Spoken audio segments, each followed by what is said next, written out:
This is the Notice of Noncompliance page. Notice of Noncompliance is your 5-day or your late notice, or what we call here at Cenex and NFPR, Notice of Failure to Pay Rent. Each month, the first month that you come here as you sign up for Cenex, there's not going to be anything on this screen, and you're going to hit the New Claims button because you're going to go ahead and put in your new late folks. After you hit the New Claims button, over here on the left-hand side, this Create Claims button pops up for you to create your claims or your notices. So you're going to push this button, and all of your addresses are going to be pre-populated here so that you can select one and then enter the name of your resident.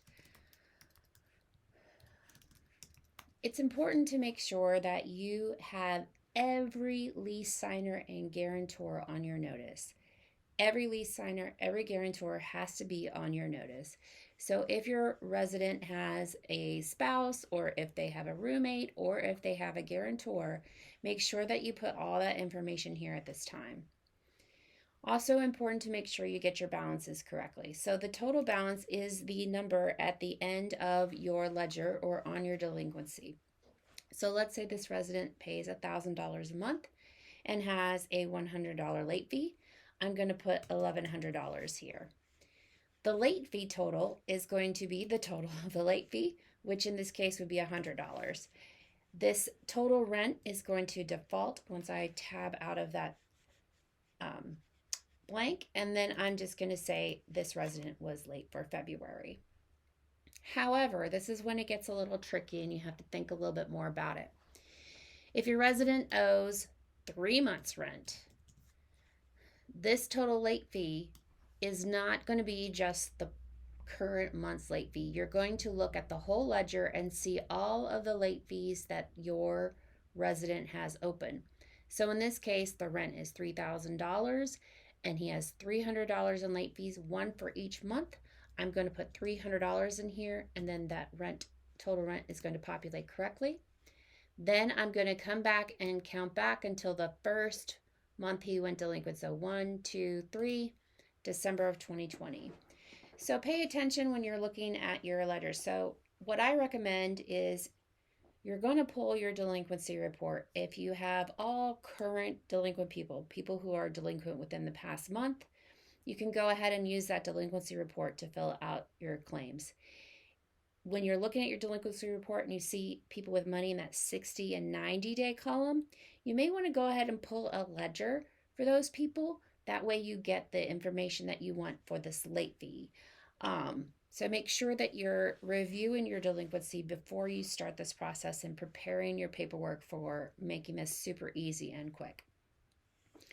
After we complete as many as we have on our delinquency list, so we keep adding claims and going down the page, we will, hold on, let me put someone else in here.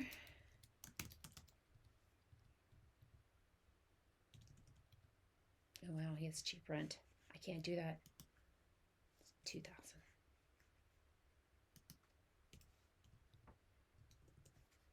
And he owes 2 months rent. Okay, we're going to hit this create button down here at the bottom. Once we create them, we see they are here on our new claim screen. This is important to note. If I click off this screen, my ability to complete this process is not correct. I want to stay on this new claims screen to finish this process. Okay, so let's say that you, does Daffy Duck has a wife? We're going to give Daffy Duck a wife. We're going to edit this claim. So let's say we found out we forgot to put Daffy Duck's spouse on there. So we're going to click edit, and that gives us the ability to add an additional resident. This is not the right wife for him. He has stolen Donald Duck's wife. Controversy. Okay, we can also adjust the months and the money. So if you make any typos on the other screen, you can come here and correct them before you move on with the process. Other than that, you're going to click the yes button, and that's going to approve all of the claims. They're going to default to yes, so you just do a quick review. We have Lucille Ball, who owes $1,000. Bugs Bunny owes $3,000. Daffy and Daisy owe $2,000. I'm happy with this. So I'm going to hit the e-sign and process button. That e-sign and process button is going to pop up the window that I sign saying I'm the property manager. I've reviewed the books. These are correct. I'm going to e-sign and process them. And this is going to take a little bit of time, especially if you have more than 3 claims. You can move on with your life and go to another tab and do other work while this is processing. You do not have to stay here on the page. If you do keep this open, a tab will pop open with a PDF of all of the letters that you just produced in it. You will print them, post them, and mail them, depending on what your process is at your property. And then you'll move on to the next step of the application.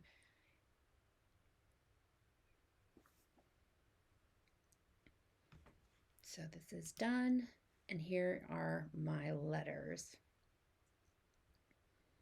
I'm just reviewing them really quickly to make sure they look right, make sure they have a signature on them. They look good to me. I could just print these. And you can see that the NFPR has changed to process. So before it was green and we had orange, which I should have captured for you. We had orange right here that said this was not processed yet. So now we will have an NFPR in all of these files right here. Okay. Let's keep in mind that every letter that you're producing on a claim for every step of this process lives over here in this piece of paper icon. So you can click on it at any time and see what you've sent your residents so far. So you can see the notice of default. If you close this window with all of the notices in it and you're like panicking because you can't print them, they're always going to be right here under the notice packets. So your instructions, if you get lost, are here on the page, and you can pop these open into another window. Makes them a little bit easier to read, or you can close this one here and see your notice packets right here. And then you pop that open, and it's got what you need to print again. All right, in month 2, the next month, the second month of the process, you're going to amend claims. So remember, let's say they were late in January and you have a February 15th court date. You've sent them a letter that says they had 5 days to pay January, they didn't pay it, you filed a court date, and now February comes along and they owe you additional rent. Instead of sending them an NFPR or a 5-day notice, you're going to send them a notice of amendment. And the notice of amendment says, listen, I've already given you a letter last month and told you need to pay, and I have a court date set up for you. Now I'm adding this money you owe me for February to that court date. So you amend it instead of starting a new case. So the second month that you do your notices of noncompliance, as you come on to Cenex, you're going to amend claims. And these claims will be a little bit different. So these folks, Fred and Phil, have an unlawful detainer. So they have a court date set up already. So I'm going to send them a letter that tells them what they owe currently. And I've already done these amendments, but we're going to pretend and do them again. So let's say last month they owed me $1,000. Now I'm going to add an additional $1,000 for this month's rent.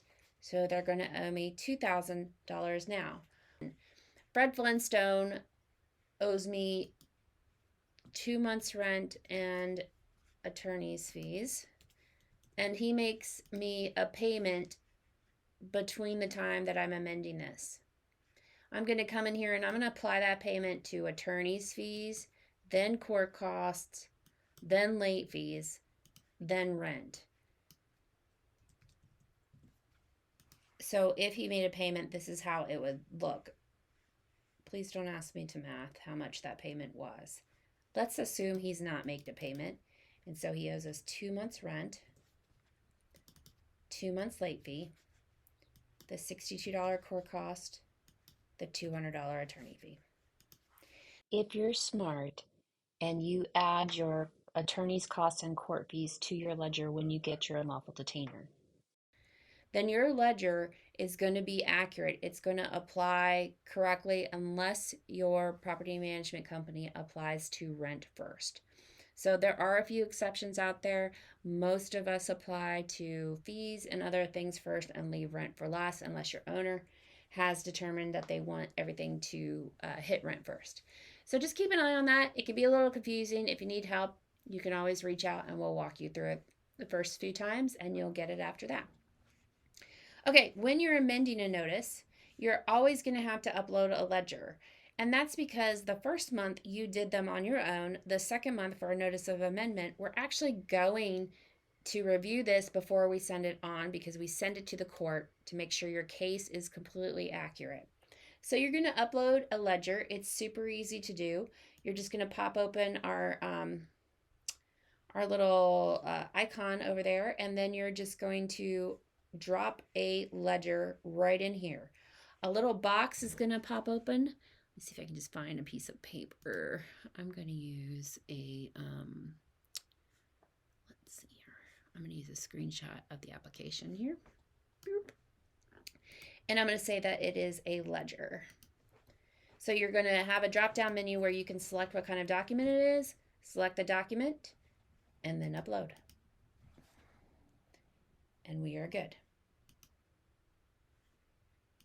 Okay, so once you've adjusted the money, added the next month's rent, made any payments from attorney, court, late to rent that way, you're going to go ahead and click yes on these and then send the updates to Cenex. You don't sign and process these on your own. And the reason for that is, like I just said, we review them, we take your ledger because we're sending these to the courthouse to get the most money that we can for you, and we want to make sure it's accurate and your payments are accurately posted. So send that update to Cenex. It'll come into us, and we'll process those NOAs in our office and send them back to you via email, where you will print them and you can post them to the doors.